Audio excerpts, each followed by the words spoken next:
эл астында таныштык баштаган үчүн мен бул жака келип баарынын жанында өзүм айтайын дегенмин. Бирок мен азыр ойлонуп турам, мен до сих пор ренжүүлүмүн. Таныштыкка дегенмен бир аз өкүнүп калганым бар. Бирок жаңа эми салыштыра кеттиңиз Нурсултан менен. Билмеймин, орунсуздау болгон сыяктуу менин оюмча. Бирок балким оюңузда сондай ой пайда болуп да калган шығар, сөйлескендериңиз дұрыс шығар. Мен өзім де байқаймын да, Галымжандың мага интереси жоқ, бир аз сууктукту мен байкаймын. Тек қана мен эмес, бүт катышуучулар да байкайт. Кече мамасы менен сүйлөшкөнбүз телефондон. Мамасы да айтады ғой, сенин сууктуулугуң билинип, Перизатка карай, сен эфирде Перизатка мүлкем карамайсың деп айтты мамасы өзүнүн. Былай карап жүрмөсөң келишип ал.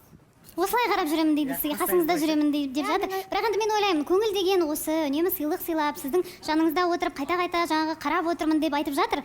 Алда тагы да сүйлөшүп алыңыздар. Ортага чыккан кезде айтыштарсыздар. Кездесүүгө бардык. Өзүбүздүн алдыңкы жолу бир заңсыз бир барган жерибиз бар го. Сол жерге бир заңдуу түрдө бардык. Тагы да туура сол составпен. Тура сол составпен. Кыргызстанда көрген чыгарсыздар. Калай сол кураммен? Энд Шерхан бауырым бар, Акбота бар. Және жігер бар ойырды. Жігер батырымыз бар. Сонымен күшті кездесу болды. Керемет бір көріністің иесі болдық ол жерде отырып. Жігер Жанеркеге жабысып жібермейді. Мен алса, маған да жылап, Шерханға да жылап алайын десекші. Сонымен кішкене көтеріп, жұбатып, сөйтіп қайттық, әңгімемізді айтып. Кішкене қызға бір рульді беріп көрейін деген, қалай басқарады екен. Сөйтіп тексеріп көрдім. Қызды машинаға отырғызып, айдатқызып. Сөйтіп кішкене әлі ертелеу екен. Кейде ойлаймын ғой ондай. Постоянно мен апарып тастап жүрдім ғой. Енді қайтқан кезде бір Жанеркеге беріп қойсам ба деген ой болған ғой. Жанерке, сізді тыңдайық. Я сол кеше кездестік, сөйлестік. Енді мында дейтін кеше қатты бір эмоцияға беріліп қойдым ғой. Бірақ енді шығып сөйлестік, отырдық, әңгімелестік. Бірақ енді кеше эмоцияда мен мында таныстыққа я деп айтып алып, бір сұрағым қалып қойып еді. Соны сұрай салсам. Сұраңыз? Сонда кеше ақпарат шықпаған кезде, мен мында отырып жыламаған кезде, сен мойындамайтын бедің? Жоқ, мойындайтын едім ғой. Уақытысы келсін деп жүрген ғой. Сонда қанша уақыт сен созатын едің, маған сол қызықта. Сонша мен мында ағыл-тегіл жылап, кәдімгідей айтып, қатты көңіл күйімді түсіріп болғаннан кейін, оның барлығы не үшін керек деп сұрайын деген ғой. Негізі Баласахан былай болды да, мен сырттан қызға қадамдарымды жасап жүрген кезімде кешеде айтып қалдым ғой. Жаңа ара қатынас бастағанға сәл қорқып жүрмін, ғашық болғаннан қорқамын деген сияқтыша.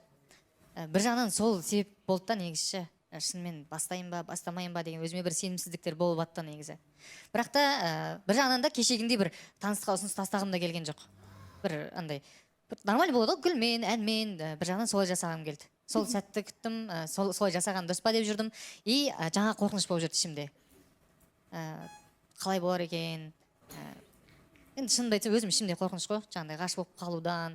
Өйткені, не үшін де ойлайтын шығар енді барлығы. Өйткені сол ғашық болған кезімдегі, қазір енді ол ғашықтық жоқ қой. Бірақ сонда да соның зардаптары әлі күнге дейін тиіп жатыр да, негізі Баласахан мағанша. Жұмыстарым болсын, өзім болсын, жолдарым жабылуы болсын. Сондай септіктер тиіп жатқан бар әлі күнге дейінше, бұрынғы ара қатынасымның. Ол адамға деген бір сезім бар, болмаса бір әлі ғашықпын деген нәрсе емес. Просто жұмыстарыма кедергі келтіріп жатыр. И өзіме энергияма деген сияқтыша.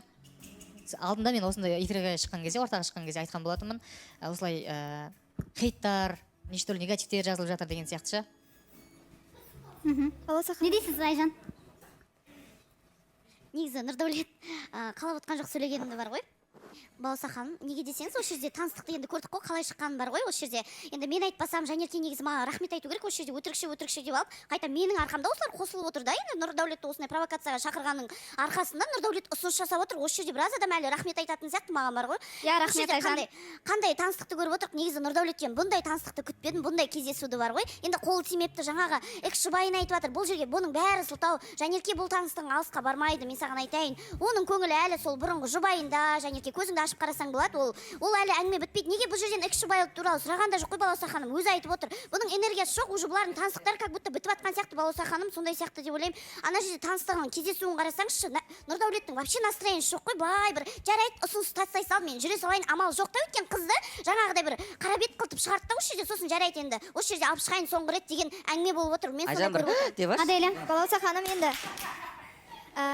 Енді айта кетсек, бір сенімсіз махаббатты көріп отырмыз. Барлығымыз мына жерде не қатысушылар білмеймін. Бағана да айтып отыр ғой, енді бір сенімсізбін, өзімнің жеке басына проблемаларым бар деп. Кеше үміткер де айтты да, енді проблемаларын шешіп бұл жерге келіп үміткер қабылдаңдар деп. Бірақ енді Жанеркеге қарап айтқым келіп отыр. Алдыға бір шауып барып, бір нәрсені білмей жатып, айтатын кісілердің бірі етін үміткер кезінде де отырып алып, бәрін болжап. Бірақ мен айтқым келіп отыр да, Жанерке, сен тура менікіндей ситуацияға түсіп отырсың, өзің қалай екен қазір мияулап бүйтіп отырсың да. Алдында менің беттен алып төске шабатын Жанерке қайықта? Қазір білмеймін, сен өз-өзіңе құсап отқан жоқсың. Бұрынғы Жанерке қайықта? Бұрыннан танисыңдар ма екен бір-біріңді? Жоқ, мен айтқым келіп отырғаны Жанеркенің бастапқы келгендегі мақсаты және де бастапқыдай өзін ұстауы әлі жоқ. Қазір сенің қасыңда бір өшіп қалған сияқты да. Бір нәрсені білмей жатып, мен айтқым келіп отыр қатысушыларға да, еш нәрсені байыбына бармай жатып айтпаңыздар, себебі ол нәрсе сіздердің де бастарыңызға келуі мүмкін. Негізі ешқандай да өшпеген, ол жай майысып отқан сияқты деп ойлаймын. Мен сұрағым Нұрдәулетке. Енді Ханзада краш Нұрдәулет рөлді қазден бастап беріп қойыпсың, ертең не болмақ деп қоямын. Сосын қорқыныш деп жатсың ғой, қорқыныш болды деп. Сол қорқынышың сенің кеше сразу сейіліп кетті ма, или әлі де бар ма? Сен кеше не бергеніңе таныстық бастағаныңа өкінбейсің ба әлі? Қазір түсінгенім бойынша қатысушылардың көпшілігі Нұрдәулет өзінің таныстық бастағанына өкініп отыр деп ойлап отыр. Нақты бұған не себеп? Өзі айта жатар.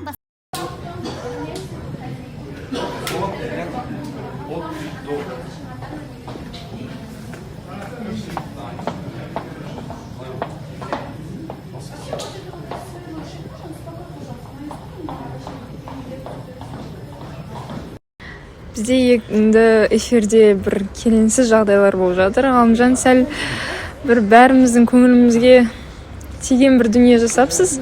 Бірақ артын осындай сыйлықпен жауап атқаны бар енді. Мен айтып жатырмын, не үшін бір балық, не үшін екіншісі жоқ типа. Екіншісі мен ғой. Екінші қайда енді? Аяулының қасында жүр ма? Я, мен де мынтіп ойлаймын. И папугай маған подарить етті ғой. Мен уайымдап жүрмін, қашан папугайлар өліп қалады екен деп. Неге? Мен кешке эфирде мен время жоқ аны қарағаным. Енді балықты уайымдайтын болдыңыз. Кеше балық деп айтып қоймады да, соны ала дедім да. Қашан айттым мен саған? Ана балық па деп кафеде может. Енді Перизат, сіз жалпы бір көңіл күйіңіз де түсіп жатқан жоқ сияқты, иә, бір болған жағдайларға. Бәрібір ма әлде қалай? Жоқ, мен қанымды ішті негізі. Біраз әңгімелестік. Біраз ренжігенім бар.